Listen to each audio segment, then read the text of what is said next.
Today it's the third stage of the rally. We'll leave Rio Hondo towards Jujuy.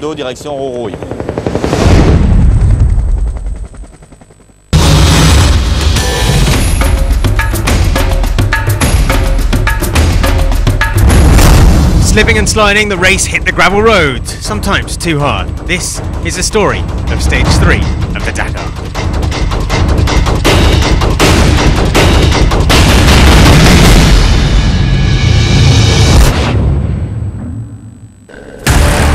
Previously in the bikes, he's fast but not giving anything away. Ruben Faria is determined to stay in contention for the whole rally. My main goal is to get through to the second week in the same place. Though he didn't help himself with a 1-minute speeding penalty yesterday. It's the little mistakes that can be costly. Winner on day 1, Toby Price is the man to watch. Could he be the race favourite now? Nah, not at all. Not one bit. I took it a little bit easy in the middle part, and then I was like, I might just have a push and just see where it puts me, and then yeah, we come out with a stage win. Alain Duclos snuck third place with those around him getting penalties, but the big Frenchman on the Sherco is fast enough in his own right to place on the podium. Yeah, we talk a lot about the major bike brands, but don't forget about the French bike. It's not bad, you know. Honda, well, they spent the day stuck in the mud. Not a happy time for Gonçalves and Bereda. Today is their day to try and make amends. It's a slightly shortened stage here again on day 3 with the front chopped off the race, but still 200 k's of fast trails ahead for the bikes.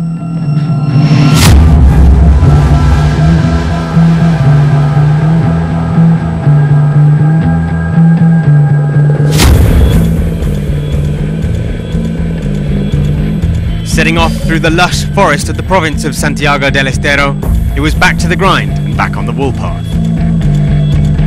John Bereda put his previous day's mud adventures behind him to blaze a trail to the top of the timesheets from his starting point of 7th on the road.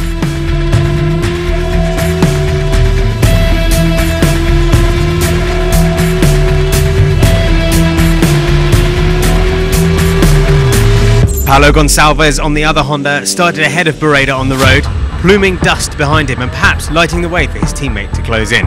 Gonçalves finished third, less than a minute slower than Bereda. But he had a few choice words for his teammate as they both came to the finish.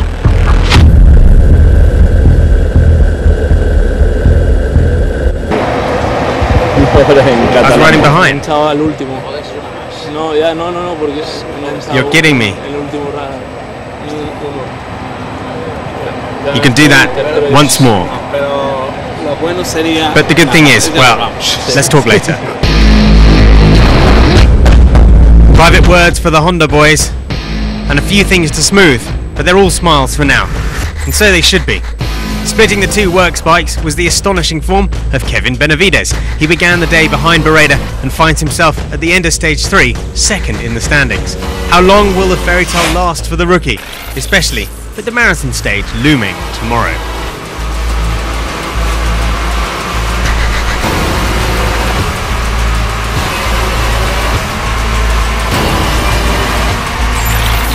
Another upset of sorts was the 4th place today for Antoine Mio. The 5-time Enduro World Champion lacked confidence on the fast trails yesterday, but more than made up for it with his pace on stage 3.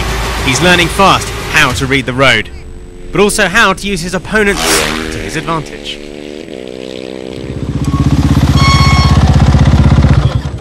In the dust, I called Svitko, the rider he was in front of me. I had a bit of trouble passing him, and after I rode on, having a lot of fun. And 4th isn't too bad for the second stage. I got back some of my feeling from the prologue, and I'm happy with my day. The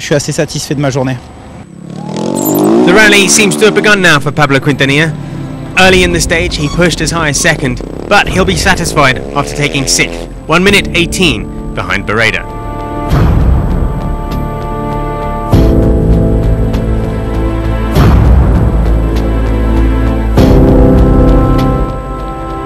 Less than a minute slower than Quintanilla was the lead Himoinsa rider, Gerard Fares, in one of his strongest individual stages in 3 years. Cruising past the Lago El Cadial, he left a checkpoint. Fares upped his pace from section to section, starting 19th and finishing 8th. It was fast today, but the sweeping turns were loose gravel and slippery on a bike. as Laia Sanz found out.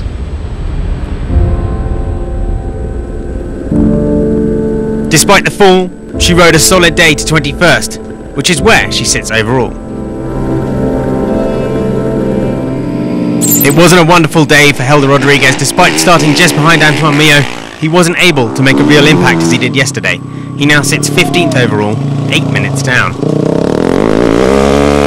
And that brings us to our top two from stage 2 and top 2 on the road. Ruben Faria started well and caught Toby Price comfortably, but then he dropped from 10th in the times to 26th at the line and was passed on the stage by both Duclos and Volkner. But there was a good reason for that. 2 kilometres from the end, I had only 2 litres of fuel left, and I knew that wasn't enough to get to the end. So to save it, I just rode at like 50 kilometres an hour, and I think I lost some time with that. Some guys passed me on the last straight, and I think I probably lost around 2 or 3 minutes. Indeed he did, 6 overall and 4 in that 10k section, but that was still 2 less than the first man on the road, Toby Price. He may take it step by step, but that doesn't make him immune from things that can only happen on the Dakar. Yeah, we've just had a few dramas with the GPS and stuff on the bike today, so it's yeah, it kind of threw me off a little bit, and we're just trying to work out what the problem is with it. But yeah, other than that, yeah, we've stayed on 2 wheels, and yeah, day 3 is done, so we're yeah, going to get ready for day 4 now, so it should be good. Honda really turned it around today, dominating the top 3, but the times are still close, less than a minute separating the top 5 on today's stage. And that certainly mixes things up in the overall. Bereda now leads by 14 seconds over Svitko and 48 over Benavides. It's early days yet, no one will be counting their chickens right now. But perhaps pushing too much as he made this big mistake in the stage and rolled his Yamaha. He did manage to pick it up and get back on the road to finish the stage in 12th position. He's 12th overall now, 6 minutes behind the leader.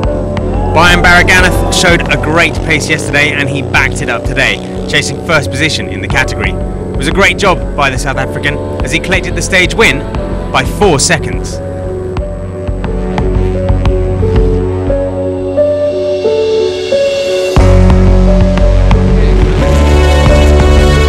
A lot of fun. Coming down this last mountain pass was nice. The first half was just fast. No place to make up time. Coming down the mountain, it started raining, so it was a little bit tricky, but a lot of fun. Very nice route. Ignacio Casale has been Baraganath's worst nightmare during the stage, hassling him all the way. He set the best time at CP2 despite not managing to win the stage, but he's still got the lead of the category. The Chilean is at the top by 2 minutes and 56 seconds over Baraganath. Marcelo Medeiros is a new surprise in the category. Fast on the slippery mountain roads, the Brazilian finished the stage 3rd, and he's now 3rd overall, for the moment at least. For the 2015 Dakar winner, Rafał Sonik is still in the running after pacing himself to catch up after his troubles from previous days. The Polish rider was 4th on the stage and sits 11 minutes 33 back from Casale in the overall standings. The quads are just hotting up.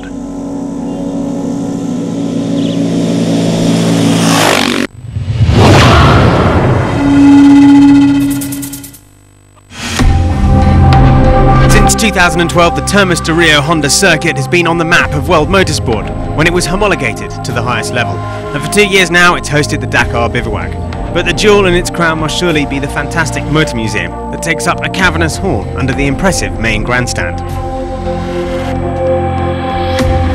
It's a temple to Argentinian national racing with marks from the rich history of stock and touring car racing.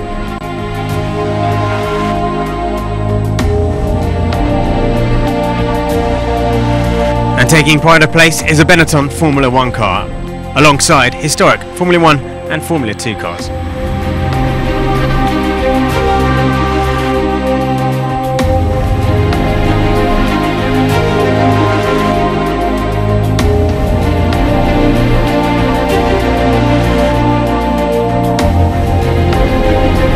It's not just cars but bikes as well, and the rich heritage lends credence to its place on the MotoGP calendar, with examples from Harley-Davidson, Indian, Ducati and Puma, machines that span the century.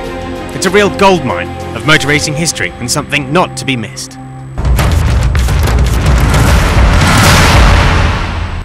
This Dakar is going to be a tough challenge for Ariel Hatton in his Acciona buggy. The Argentinian, in his electric car, got to the bivouac very late last night, well after 2 AM. But he's still in the race, so far so good. Hatton eventually covered the special in 7 hours and 41 minutes, finishing 103rd. That's close to 4 hours behind the pace of Sebastian Loeb.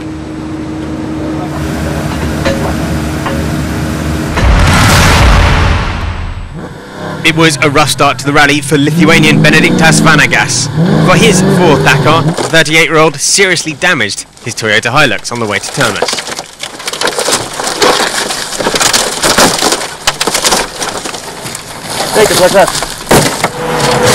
After breaking through their windscreen, he and his co-driver had to cover most of stage 2 with just their goggles to protect them from the elements. Vanagas finished 64th of the special, losing over an hour. Not a great day for the man who finished 24th last year.